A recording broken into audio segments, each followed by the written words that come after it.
오늘 저는 여러분과 함께 전인치료라는 제목으로 말씀을 나누고자 합니다. 여러분, 우리들은 원래 하나님이 지으실 때는 죽지 않고 병들지 않고 영원히 살 수 있는 무병 영생을 주셨습니다.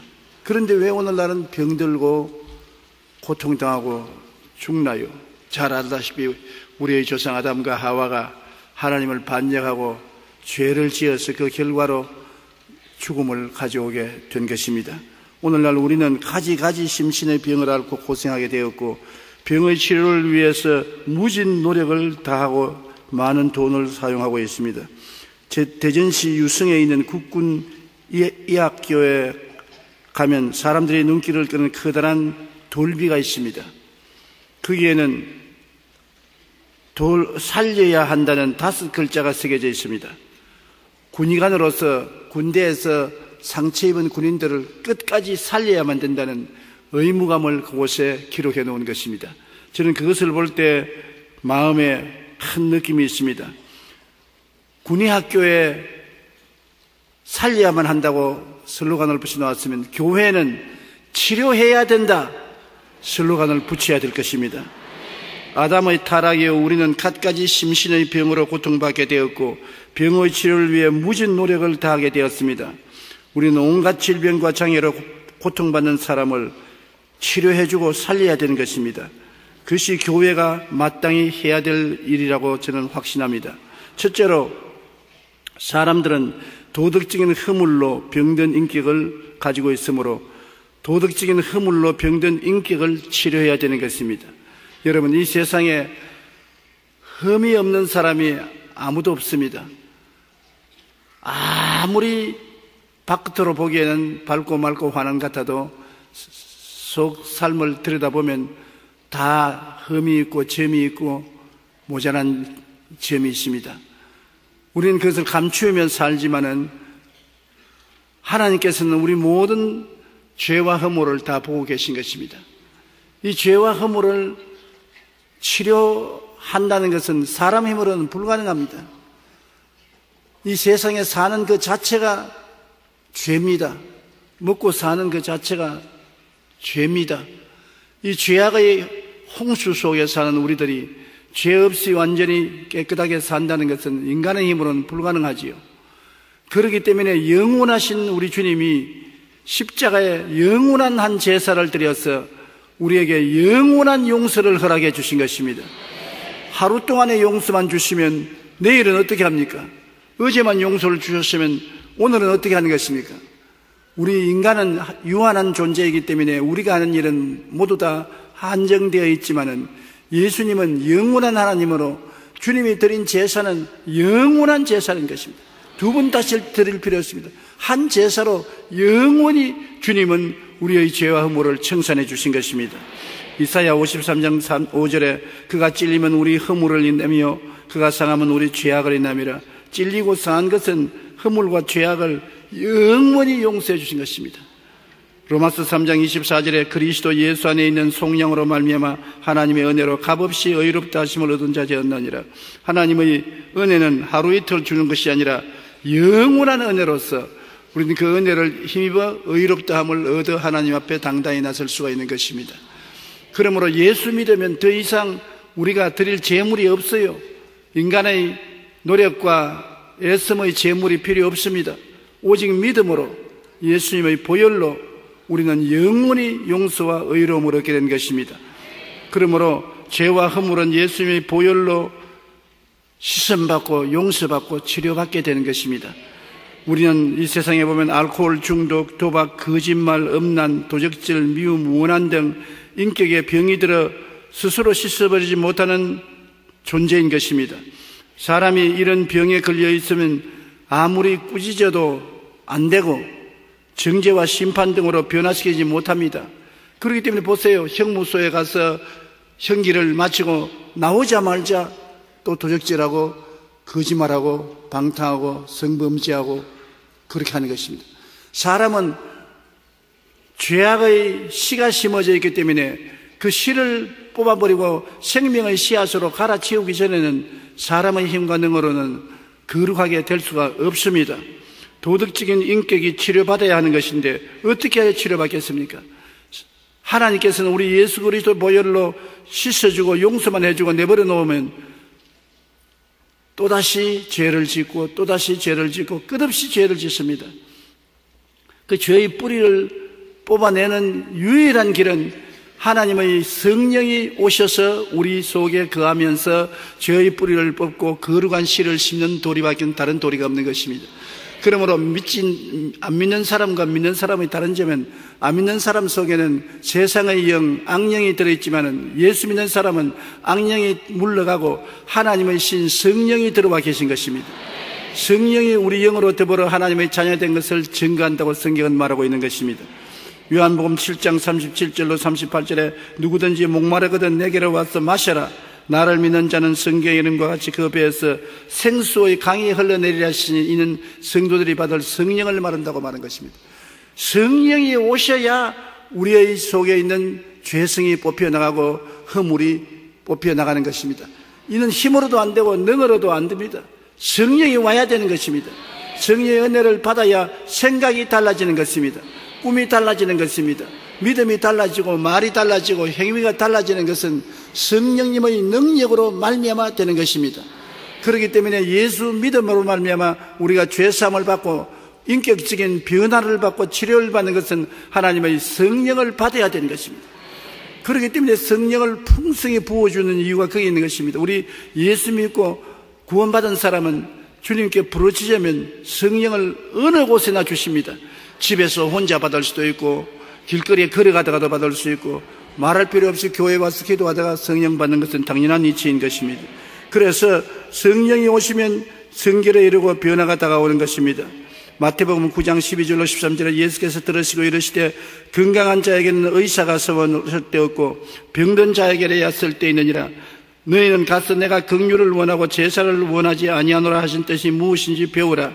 나는 의인을 부르러 온 것이 아니요 죄인을 부르러 왔노라 하시니라. 예수님이 의인을 부르러 오지 않고 죄인을 부르러 왔다 했습니다. 병자는 응원이 필요합니다. 다 건강하면 의사들이 굶어 죽어야 되는 것입니다. 오랜 세월 동안 의과대학에서 공부하고 시간과 노력을 투자한 것은 병자를 건강하게 할 뿐 아니라 자기의 일생의 꿈도 이루기 위한 것입니다. 병든 자가 의사의 치료받을 뿐 아니라 의사는 병든 자들 때문에 먹고 사는 것입니다. 의사에게 병든 자가 필요하고 병든 자는 의사가 필요한 것처럼 예수님은 이 땅에 온 것은 죄인을 용서하기 위해서 오셨고 죄인은 예수님이 반드시 필요한 것입니다. 예수님 없이는 죄에서 용서받고 거룩함을 가질 수가 없기 때문인 것입니다. 출애굽기 15장 26절에 너희가 너희 하나님 나 야훼의 말을 들어 순종하고 내가 보기에 의를 행하며 내 계명에 귀를 기울이며 내 모든 규례를 지키면 내가 애굽 사람에게 내린 모든 질병 중에 하나도 너희에게 내리지 아니하리니 나는 너희를 치료하는 야훼임이니라. 우리가 죄와 허물에서 벗어나면 주님께서 동시에 육신의 질병도 고쳐주겠다고 말씀하신 것입니다. 죄와 허물을 어떻게 벗어납니까? 사람의 힘으로 안 되는 것이 성령으로 되는데 사실은 죄와 허물을 벗어나는 것이 그렇게 어렵지 않습니다. 여러분 성경에도 시편 91편에 제가 내 이름을 안적 내가 저를 높이리라고 했는데 주의 이름을 어떻게 아는 것입니까? 주의 이름을 아는 사람은 주님 앞에서 다른 신을 섬기지 아니하고 우상에 절하지 아니하고 하나님 이름을 망령되이 부르지 아니하고 안식일을 거룩히 지키면 주의 이름을 아는 사람인 것입니다. 주의 이름을 아는 사람을 주님께서 높여주시고 가까이 계시고 치료해 주시는 것입니다. 인간과의 사이에 죄도 주님께서는 회개하기를 원하시는데 내 부모를 공경하라. 저는 오늘 아침에 옷 다 입고 아침 먹기 위해서 걸상에 앉았다가 잠시 졸았는데 정말로 오래간만에 아버지 어머니를 만났습니다. 아버님께서 아주 정장을 하시고 어머니도 외출복을 입으시고 아버지 곁에 서서 두 분이 나를 찾아와서 싱긋이 웃으시면서 나를 쳐다보고 있는 거예요. 그래서 저는 아버지를 보고 얼마나 흐느껴 울었는지 모릅니다. 꿈에 갑자기 아버지를 보니까 너무 그립고 너무 반갑고 또 또 죄책으로 살아계실 때 잘 못해드렸다고 생각하기 때문에 마음의 죄책으로 견딜 수가 없었습니다. 그래서 아버지 하고 부르는 내 소리에 내가 놀라서 깨보니까 꿈이었었습니다. 여러분, 부모 살아계시면 살아계실 동안에 부모를 잘 섬기십시오. 죽고 난 다음에는 애달다 어찌하리. 평소에 거치 못할 병은 이 밖에 없습니다. 그런데 성경에는 부모를 공경하라, 그 다음 살인하지 말라, 사람 죽이지 말라, 간음하지 말라, 도덕적 범죄하지 마라, 내 이웃을 도적질하지 말라, 내 이웃을 거짓 증거하지 마라, 내 이웃을 탐하지 말라. 다 지킬 수 있는 일입니다. 지키겠다고 결심하면 하나님의 성령이 얼마든지 도와줄 수 있는 것입니다. 이와 같이 하나님과 우리 관계, 사람과 사람 관계를 올바르게 하면은 하나님이 애굽 사람에게 내린 질병을 하나도 내리지 않고 병을 다 고쳐주겠다고 했던 것입니다. 그렇기 때문에 자연히 교회는 병 고치는 곳이 될 수밖에 없는 것은 교회에서 죄 사함을 받기 때문에 죄가 사함 받으면 병이 고침 받게 되는 것입니다. 주님이 그렇게 말씀했습니다. 내 계명을 지키면은 내가 너희 병을 다 고치겠다고 했었으니 우리가 영적으로 회개하고 자백하고 성령 받으면 그 다음엔 주님께서 병 고치게 되어 있는 것입니다. 아이고, 나는 죄가 너무 많아서 나 같은 죄인을 주님께서 도저히 돌보지 아니하실 것이라 했는데 그렇지 않습니다. 모든 사람이 다 정죄해도 주님은 정죄하지 않습니다. 주님이 이 땅에 온 것은 여러분 죄를 덜치워내어서 여러분 정죄하기 위해서 온 것이 아니라 여러분의 죄를 덮어주고 용서해주고 씻어주기 위해서 오신 것입니다. 저는 항상 예수님의 행위에 크게 감동하는 것이 요한복음 8장에 있는 간음하다가 잡혀온 여인의 이야기인 것입니다. 이 바리새 교인이나 사두개인이나 교법사들은 엄격한 율법주의자인 것입니다. 인정도 사정도 없이 율법은 지켜야 된다고 믿는 것입니다. 그런데 그들이 예수님을 완전히 발목을 잡을 수 있는 기회가 왔는 것입니다. 예수님이 하나님의 율법을 지키지 아니하면 하나님으로부터 온 사람이 아닌 이방신을 섬기는 사람이라고 정죄하고 예수님을 쫓아내고 군중들 가운데서 돌을 던질 수가 있는 것입니다. 그럴 기회가 왔어요. 예수님이 성전에서 가르치는데 그들은 간음하다가 현장에 잡힌 여자를 끌고 왔는 것입니다. 그러니 여자는 머리가 산발이 되고 옷이 다 찢어지고 헐크러지고 신발이 벗어진 채 끌려와서 예수님 발 앞에 던졌습니다. 그리고 그들이 말하기를 예수님 보고 주여, 이 여자가 간음하다가 현장에 잡혔는데 10계명 중에는 간음하지 말라고 했는데 간음하다가 잡힌 여자는 돌로 쳐 죽이라고 했는데 손에 돌을 두고 우리를 돌로 쳐 죽일까요? 당신은 어떻게 하겠습니까? 예수님이 정말 입장 곤란합니다. 돌로 쳐 죽이라면, 아니 당신이 용서와 자비를 전하는 하나님의 아들이라면서 무자비하게 죽이냐? 당신은 거짓 구주다, 그렇게 말할 것이요. 죽이지 말라면 하나님의 법을 무시하는 사람이 어떻게 주의 종이냐? 하나님을 섬기는 사람이냐? 그럴 것이요. 이래도 잡히고 저래도 잡히게 된 것입니다. 그런데 예수님은 엎드려서 손가락으로 글을 쓰기 시작한 것입니다.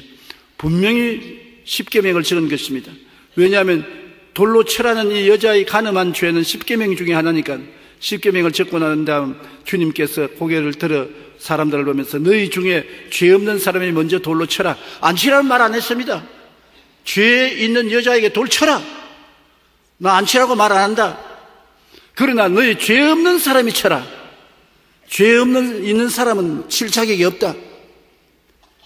그 내용에는 네가 죄 없는 사람이라고 해서 치는데 내가 거룩하니 10계명 중에 죄가 있으면 그 다음 내 손에 맞아 죽을 줄 알았다, 그 말인 것입니다. 그 어마어마한 율법주의자들이 한 사람도 빠짐없이 앞뒤를 다투어서 돌 내버리고 다 달아났습니다. 왜? 죄를 짓지 않은 의인은 하나도 없습니다. 모든 사람이 죄를 지었으니 하나님의 영광에 이르지 못합니다. 그런데 예수님께서 치지 말라 했으면 발목이 잡히겠는데 철학했으니까 치기는 치되 죄 없는 너가 먼저 치면 그 다음에 죄가 발견되면 내가 너를 치겠다는 의미가 포함되어 있기 때문에 놀라서 다 달아나버리고 아무도 없었습니다. 그때 예수님께서 이 여자 보고 여자의 고개를 들라. 공포와 불안에 벌벌 떨면서 눈이 충혈된 여자가 고개를 들어 예수님을 쳐다보니까 너를 정죄하는 사람이 있느냐?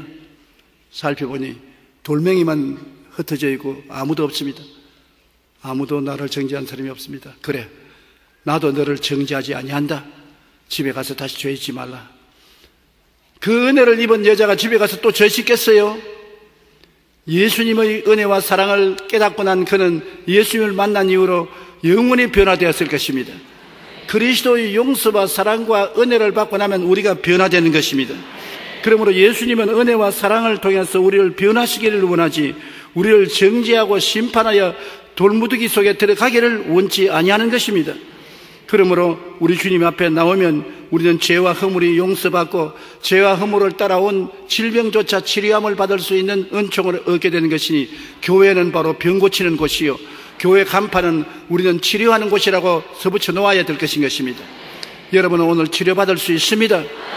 예수님의 십자가 보혈로 죄와 허물이 용서받고 여러분의 삶이 주의 계명과 율법을 쫓아서 회개하면 나는 너희 병을 치료하는 여호와라고 주님 나타나시는 것입니다.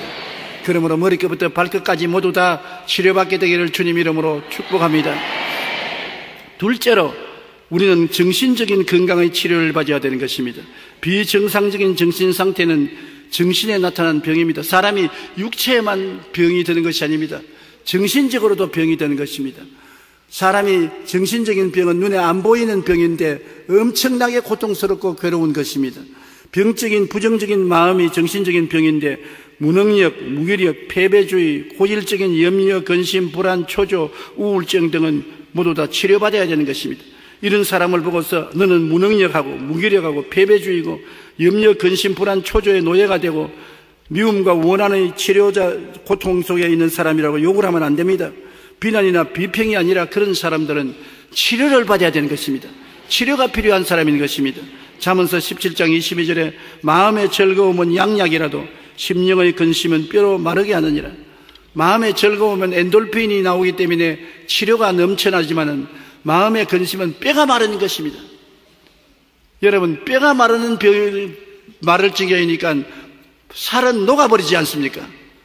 여러 가지 병이 되는 것은 시민성이 많습니다. 마음의 염려, 근심, 불안, 초조, 절망, 억압 이런 것들이 육신의 병으로 나타나게 되는 것입니다. 그러므로 정신적인 건강도 치료받아야 할 병인 것입니다. 사도행전 10장 38절에 하나님이 나사렛 예수에게 성령과 능력을 기름 붓듯 하였으며 저가 두루 다니시며 선한 일을 행하시고 마귀에게 눌린 모든 사람을 고치셨으니 이는 하나님이 함께 하심이라. 마귀가 사람을 누릅니다. 와서 우리에게 어느 심사 행동을 회방하여 발을 걸고 자꾸 넘어지게 하고 실수하게 하고 그 다음 억압합니다. 마음의 심신을 억압해서 자유를 빼앗고 우울하고 탄식하고 염려 근심의 노예가 되게 하고 나중에 제정신이 아니게 마음의 병이 들게 하는 것입니다. 예수님은 다니시면서 마귀에 눌린 모든 자를 고쳤다고 했으니 오늘 마음이 눌린 사람 다 고침을 받을 수 있는 것입니다. 예수님은 눌린 자를 자유케 하는 것이 주의 뜻인 것입니다. 해방을 얻을 수가 있는 것입니다. 예수님은 어제나 오늘이나 영원토록 동일하시기 때문인 것입니다. 주님이 원하시는 것은 데살로니가 전서 5장 16절로 18절 같이 항상 기뻐하라, 쉬지 말고 기도하라, 범사에 감사하라. 이것이 그리스도 예수 안에서 너희를 향하신 하나님의 뜻이니라. 늘 기뻐하고 늘 기도하고 늘 감사하는 삶, 이것을 원하시지 마음의 슬픔이 꽉 들어차고 염려 근심이 짓누르고 불평 원망 탄식 미움 원한이 꽉 들어찬 삶을 원치 아니하는 것입니다. 미국 시카고의 한 교회 학교에 허름한 복장을 한 소년이 들어왔는데 아무도 관심을 갖지 않았습니다. 이 아이는 긴장한 얼굴로 마음에 굉장히 적대심을 가지고서 교회에 들어왔는데 교회 학교 교사가 그를 안아서 뺨을 비벼주고 잘 왔다, 우리 교회 잘 왔다, 그러고 난 다음 또닥거려 주었습니다. 그러니 이 소년이 언제나 교회에 오는 것을 기다렸다가 교회에 오면 그 교사를 찾았고 그 교사는 손을 만져서 비벼주고 안아주고 머리를 쓰다듬어주고 격려해 주었습니다. 이 소년은 마음이 병든 소년이었습니다. 집에 아버지가 알코올 중독자가 되어서 술을 먹고 와서 가슴을 다 파괴하고 엄마를 때리고 자기를 발길로 차고, 그래서 이 소년은 학교 교육도 못 받고 길거리에 돌아다니면서 죄나 짓는 그런 소년이었는데 자기를 사람 대우해 주는 것은 교회 학교 선생밖에 없었습니다. 그래서 교회 학교 선생으로 말미암아 그가 마음에 변화를 입었습니다. 차디찬 세상에서 교회 오면 마음에 따뜻함을 입었었습니다. 그러자 날이 갈수록 꽁꽁 얼어붙은 그 소년의 마음이 녹아져서 나중에 미국이 아는 세계적인 부흥사가 됐습니다. D.L. 무디라는 수십만 명을 주께로 이끌어가는 위대한 부흥사가 된 것입니다. 여러분, 사람의 마음은 사람이 고쳐줄 수 있는 것입니다. 존 템플턴이란 위대한 목사는 이렇게 말했습니다. 우리가 다른 사람에게 줄 수 있는 가장 큰 선물은 순수한 관심이라는 것을 잘 기억해야 한다. 사람이 이웃에 관심을 기울여 준다는 것은 굉장히 큰 은혜인 것입니다. 사랑이라는 것은 뭡니까? 관심을 기울이는 것입니다.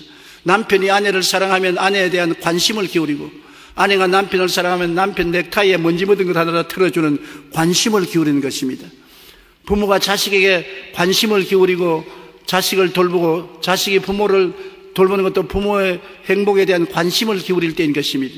교회는 서로서로 관심을 기울이는 것이지 서로서로 기피하게 만들고 외롭게 만들고 깝대기 벗기고 욕하는 것이 교회가 아닙니다.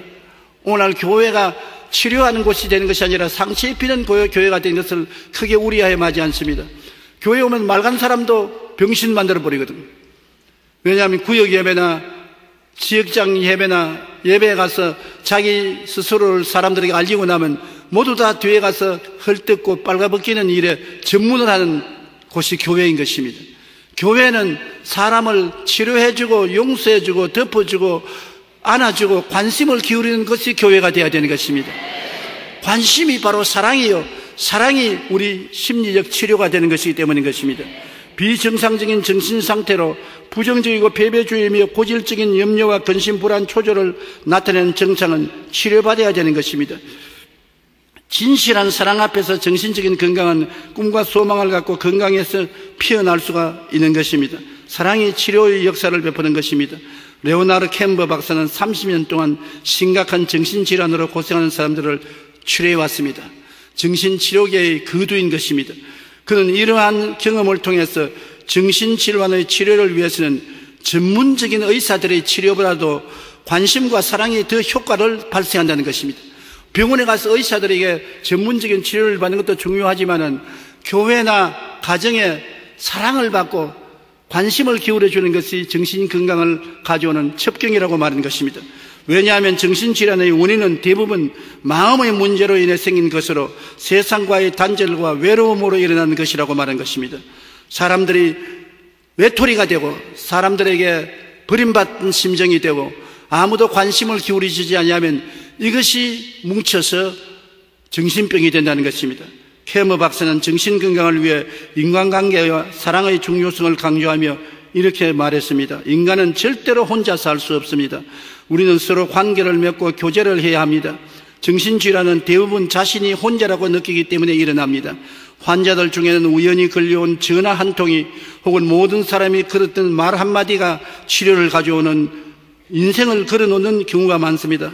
제가 그들에게 처방하는 치료와 간호는 돈으로 살 수 있는 것이지만 그들이 받았던 관심과 사랑은 돈으로 절대로 살 수 없습니다. 굉장한 깊은 병인데 전화 한 통 받아서 위로받는 것이 큰 마음의 변화를 가지고, 따뜻한 손길을 하면 스쳐가는 것이 마음의 큰 감동과 변화를 가져오는 것입니다. 저는 옛날에 그것을 별로 믿지 않았었습니다. 뭘 말 한마디가 변화를 가져오냐.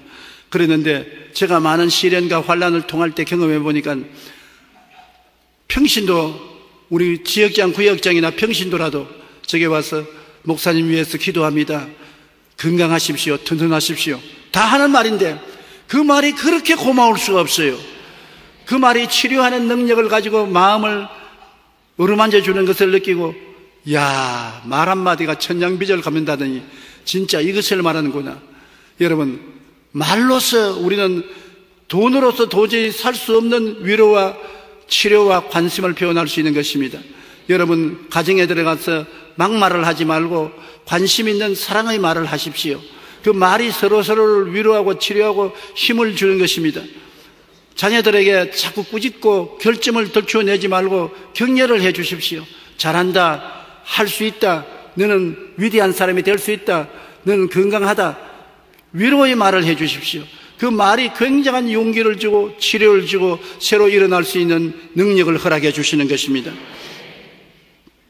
비정상적인 정신상태는 정신에 나타나는 병이므로 비난과 비평의 대상이 아닙니다. 필요하다면 의학적인 조치를 통해 치료가 필요하지만 그 무엇보다도 진정한 관심과 사랑으로 위로하고 격려하면 정신적인 병은 일어나지도 아니할 것이고 또 대다수가 낫습니다. 셋째로 우리는 세상에 살면서 육체적인 치료가 필요한 것입니다. 젊은이가 아니고는 이름조차 알 수 없는 수많은 육체의 병은 오늘날 멸시와 비난의 대상이 될 것이 아니라 치료해야 되는 것입니다. 오늘날 병이 얼마나 많습니까? 우리 병의 이름을 모르는 우리들은 무슨 병인지도 모릅니다. 의사들도 자기 전문의가 아니면 병의 이름을 모릅니다.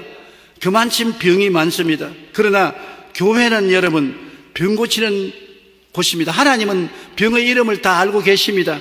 병의 이유도 다 알고 계십니다. 그러므로 보통 사람이나 전문의가 고치지 못하는 병도 하나님은 다 고치는 것은 야고보서 5장 14절로 15절 한번 단단히 들어보세요. 너희 중에 병든 자가 있느냐? 그는 교회 장로들을 청할 것이요 그들은 주의 이름으로 기름을 바르며 그를 위하여 기도할지니라. 믿음의 기도는 병든 자를 구원하리니 주께서 그를 일으키시리라. 혹시 죄를 범하였을지라도 사하심을 받으리라. 병과 죄와 언제나 연결이 되어 있기 때문에 너희 죄를 서로 고하며 병 낫기를 위하여 기도하라. 의인의 간구는 역사하는 힘이 많다고 말한 것입니다. 우리 가운데 병이 있으면 제1차로 교회 장로들을 청하라고 하는 것입니다. 교회 장로라는 것은 그 당시에 장로는 목사를 보고 장로라고 말한 것입니다. 주의 종을 제일 먼저 청해서 기름을 바르고 기도하라. 그건 무슨 말이냐? 병은 사람의 힘으로 낫는 것이 아니라 성령의 능력으로 난다는 것입니다. 목사들이 기도하러 가서 내가 안수한다고 병 낫겠느냐? 어림도 없지. 그러나 해달라고 하니까 할 수 없이 해줘야지. 그런 마음을 먹는 목사들이 많아요. 그럼 병 안 낫습니다. 목사가 기름을 바르는 것은 이것은 내가 고치는 것이 아니라 성령이 고치신다. 내가 손을 얹고 기도하는 것은 성령의 도구가 되기 위해서 하는 것이다. 그러면 자신이 있지요. 자기가 안 고치는데 성령님이 고칠 수 있는 도구가 되기 위해서 손을 빌려달라, 기도를 빌려달라고 하는 것이므로 기름 바르고 기도하면 하나님 성령의 능력이 와서 고치시는 것입니다. 하나님의 성령께서는 병 고치는 영이신 것입니다. 우리에게 죄를 회개시켜서 변화시킬 뿐 아니라 몸에 병을 고쳐서 건강을 주는 것이 성령의 역사인 것입니다. 성령이 있는 곳에는 병 고침이 반드시 있습니다. 병을 고치는 것이 하나님의 역사인 것입니다. 아버지는 너희 병을 치료하는 야훼라고 말하셨고, 예수님은 채찍에 맞으면 우리가 나음을 입었다고 말했고, 성령은 기름 부으심이 되어 우리 병을 고치겠다고 말했으니 삼위일체 하나님은 치료하는 하나님. 그러므로 하나님을 섬기는 교회는 치료하는 처소가 교회인 것을 알아야 되는 것입니다. 예수님은 그 사역의 3분의 1을 병 고치는 데 보냈었습니다. 예수님의 사역을 우리 자세히 한번 살펴보십시다. 마태복음 4장 23절로 24절에 예수님께서 온 갈릴리에 두루 다니사 그들이 회당에서 가르치시며 천국 복음을 전파하시며 백성 중에 모든 병과 모든 약한 것을 고치시니 그의 소문이 온 소리에 퍼진지라. 사람들이 모든 앓는 자 곧 각종 병에 걸려서 고통당하는 자, 귀신 들린 자, 간질하는 자, 중풍병자를 데려오니 그들을 고치시더라. 주님이 모든 병과 모든 약한 것을 다 고치시고 모든 앓는 자들이 예수께 다 왔다고 말한 것입니다. 그러면 예수 그리스도는 어제나 오늘이나 영원토록 동일하다고 말씀하셨고, 너희 두세 사람이 내 이름으로 모인 곳에는 나도 너희 가운데 있겠다고 말하셨으니 이 자리에 예수님이 있는 것을 믿으시면 아멘 하십시다. 아멘 했습니다. 그러면 예수님이 계시면 예수님은 모든 병정자와 모든 앓는 자를 고치기 위해서 와 계시는 것입니다. 그걸 믿어야 돼요. 오늘 우리가 병든 자는 자원 주님께 고쳐달라고 기도하고 믿어야 돼요. 주님께서 기적을 베풀어 주시는 것입니다. 예수님은 자기만 고치는 것이 아니라 제자들에게도 복음 전할 때 반드시 병을 고치라고 명령했습니다. 마태복음 10장 1절로 8절에 예수께서 그의 12제자를 부르사 더러운 귀신을 쫓아내며 모든 병과 모든 약한 것을 고치는 권능을 주시니라. 가며 전파하여 말하되 천국이 가까웠다고 병든 자를 고치며 죽은 자를 살리며 나병 환자를 깨끗이 하며 귀신을 쫓아내되 너희가 그저 받았으니 그저 주라. 병 고치고 장사하지 말라는 것입니다. 병 고치고 난 다음 봉투 내세요. 봉투 내는 사람 위해서 기도해주고 봉투 안 내는 사람 위해서 기도 안 해주고 이러면 그는 장사꾼이지 주의 종은 아니잖아요. 예수님이 은혜를 주셨으면 중심을 다해서 예수 그리스도 이름으로 기도하면 낫겠다고 말한 것입니다. 주님께서 제자들에게도 병 고치는 역사를 주어서 가면서 회개하라 천국이 가까웠다 하고 반드시 병을 고치라고 말한 것입니다.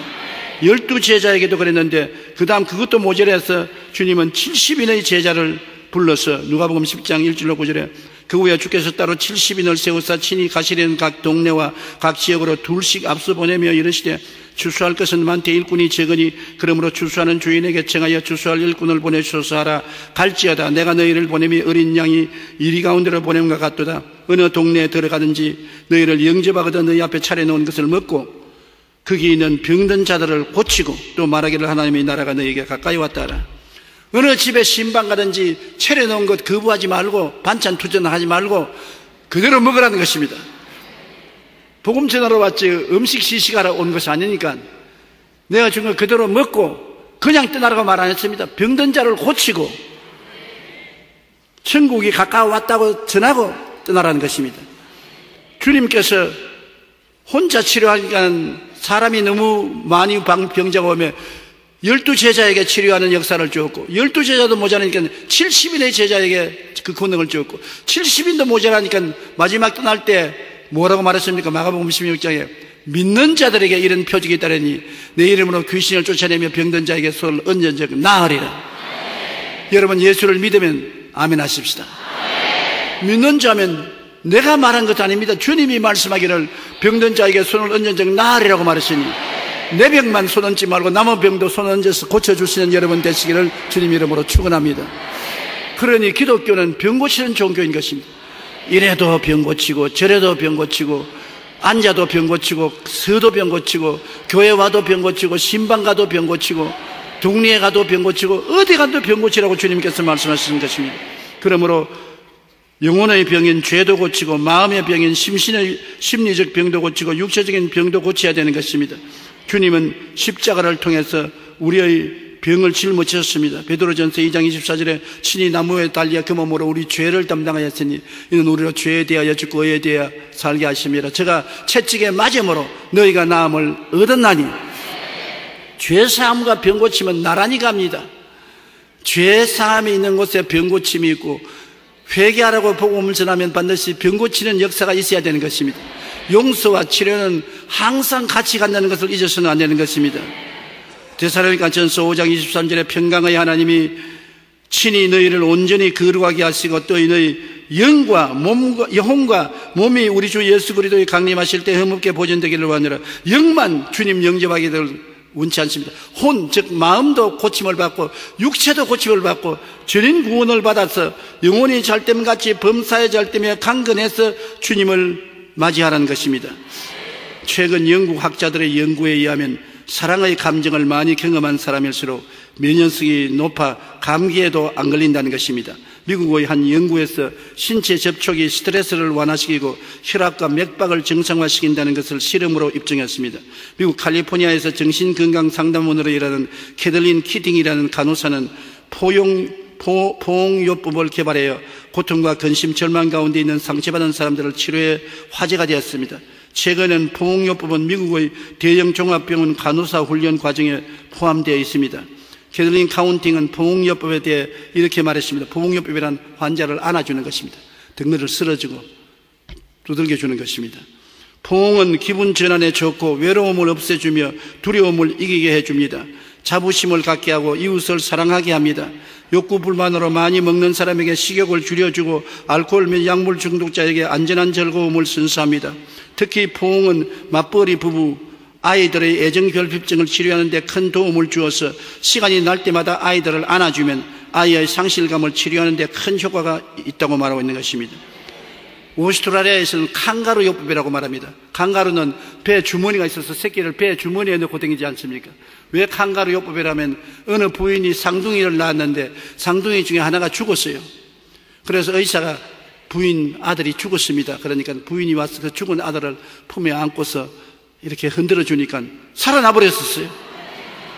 완전히 심장의 맥박이 거치고 죽었는데 어머니가 끌어안아 주니까 그 포옹으로 말미암아 살았으므로 그 살은 것을 그 의사가 칸가루 요법이라고 이름을 붙였습니다. 그래서 병든 자는 어머니가 안아주면 낫는다, 품어주면 낫는다. 왜냐하면 그를 통해서 친근함과 사랑이 전달되어서 치료하는 것입니다. 그런데 하물며 예수님은 십자가에서 수고하고 무거운 짐자들은 다 내게로 오라, 내가 너희를 쉬게 하겠다. 십자가에서 안아주는 예수님이신 것입니다. 예수님께 안 낄 때 우리 영혼이 잘 되고 범사에 잘 되며 강건하게 되지 않을 수가 없는 것입니다. 최근 터드 화이트라는 미국의 거리의 치유 사역이 길거리에서 예수님 이름으로 질병을 고치는 동영상이 많은 사람들에게 큰 은혜와 감동을 주고 있는 것입니다. 미 해병대에서 군대 생활을 못하고 쫓겨나고 그 다음에 22년 동안 마약 중독과 빠져 무신론자였던 그가 어느 날 시편 23편을 혼자 읽다가 크게 감동을 받아 성령이 임하여서 회개하고 예수를 믿고 알코올 중독에서 해방되고 건강을 얻어서 길거리에 나가서 너무나 기뻐서 오는 사람 가는 사람 붙잡고서 기도를 해 주었어요. 그런데 희한하게도 이 사람이 기도할 때 하나님이 이 사람을 치료해 주어서 어떠한 사람은 다리가 1인치나 짧은 사람이 다리가 길어지고 한쪽 눈이 장님인 사람이 눈이 보이게 되고 어떤 장애인은 무릎에 철심을 2개나 박아놨는데 절대로 다리를 구부릴 수 없이 등다리인데 이 사람 기도받고 다리를 마음대로 구부려요. 그 의사가 기적으로 명명을 했습니다. 미국의 각 텔레비 방송국은 그를 초청하여 예수님 이름으로 행해지는 놀라운 치유의 역사를 방송하기도 하는 것입니다. 그는 토든 신학교도 나오지 아니하고 신앙의 경력도 길지 않습니다. 그럼에도 불구하고 그가 말하는 것을 단단히 귀 기울여 들어보세요. 우리가 주님의 이름으로 악한 영들과 질병을 물리칠 수 있음에도 불구하고 그렇게 하지 못하는 것은 불신의 마음이 믿음의 자리를 차지하고 있기 때문입니다라고. 오히려 교회를 신란합니다. 불신의 마음이 믿음의 자리를 점령해서 마음에 불안과 공포증을 주므로 겁을 내어서 기도 안 하기 때문에 안 한다는 것입니다. 이 사람은 교회에서 안 받아주니까 길거리에 나가서 마음대로 왔다 갔다 하는 사람을 붙잡고 예수 이름으로 안수해 주니까 길거리에서 낳는단 말입니다. 너희가 담대하라. 그래야만 하나님의 은혜를 받으라고 말씀하신 말씀이 이루어지는 것입니다. 믿음으로 행하고 보는 것으로 행하지 않는다고 말은 예수님 말씀같이 여러분이 믿음으로 담대하게 나가면 상상 이상으로 여러분 하나님의 능력이 여러분 속에 있다는 것을 깨달아 알게 되는 것입니다. 여러분이 예수 이름으로 귀신을 쫓아내십시오. 예수 이름으로 병든 자에게 손을 얹어 고쳐주십시오. 예수님 이름으로 사람들을 위로하고 격려해 주십시오. 예수 이름으로 용서와 희망을 주는 메시지를 전해주시는 여러분 되시기를 바랍니다. 예수님은 제 아들에게 복음을 전가할 때 반드시 병을 고치라고 명령했습니다. 우리는 믿음 안에서 모든 정신적인 인격적인 장애뿐 아니라 믿음 마음과 육체의 질병을 물리칠 수가 있습니다. 예수님이 최후에 남긴 유언 중에 온 천하에 복음을 전할 때 치료의 표적이 따른다고 말했는 것입니다. 내 이름으로 귀신을 쫓아내며 병든 사람에게 손을 얹은 적 나으리라. 손을 안 얹으면 어떻습니까? 손을 얹으라는 것은 관심을 가지라는 것입니다. 사랑을 가지고서 기도해 주라는 것입니다. 장난으로 기도하지 말고 사랑을 가지고 손을 얹어서 관심을 가지고 기도해 주면 고치겠다는 것입니다. 우리의 복음 증거의 치료의 은총에 대하여 반드시 말해야 되고 실천해야 되는 것입니다. 예수 전도할 때 주님이 용서하여 구원한다는 말만 하지 말고 주님이 귀신도 쫓아내고 병도 고친다고 반드시 말해야 되는 것입니다. 책임이요 의무인 것입니다. 오늘날 주의 종들이 치료의 역사를 베풀지 않은 것은 사실은 부끄러워해서 그런 것입니다. 병 고치는 것은 병원에나 의사들이나 할 것이지 교회에서 병 고치림 하다가 안 나으면 어떻게 하노? 내 망신당하지 않겠냐? 두려워하고 부끄러워함으로 안 하는 것입니다. 그러나 예수님은 12명에게도 70명에게도 나중에 마지막 모든 교인들에게 반드시 하라고 명령하셨습니다. 우리는 구원받을 뿐 아니라 마음의 평안을 얻고 육체의 건강을 얻고 살다가 주의 나라에 가야 되는 것입니다. 주님께서 곧 오시지만은 오시는 전까지만 치료의 역사는 베풀어야 되는 것입니다. 여러분께서 꼭 치료의 역사를 베푸는 하나님의 도구가 되시기를 주님 이름으로 축원합니다. 우리 한번 기도하십시다. 하나님 아버지여, 예수님 이 자리에 계심을 감사합니다. 예수님은 어제나 오늘이나 영원토록 동일하시니 감사합니다. 예수님은 우리의 영혼의 죄와 허물을 용서하고 영혼을 치료하여 생명을 얻게 하시고 마음의 정신병을 없애고 평안을 주시고 육체의 건강을 주시는 치료하는 하나님이심을 감사합니다. 대개 하나님은 변혁지 아니하시고 예수님은 어제나 오늘이나 영원토록 동일하시며 성령은 우리 속에 와 계신 하나님의 영이십니다. 그러므로 우리는 반드시 치료받아야 되는 것입니다. 치료의 능력이 우리와 함께 계심을 감사합니다. 오늘 성찬을 받을 때 하나님 아버지여, 성찬의 떡을 떼고 성찬의 잔을 마실 때 치료가 강물처럼 쏟아지게 도와주시옵시고 모두 다 치료받게 도와주시옵소서. 예수님 이름으로 기도드리옵나이다. 아멘.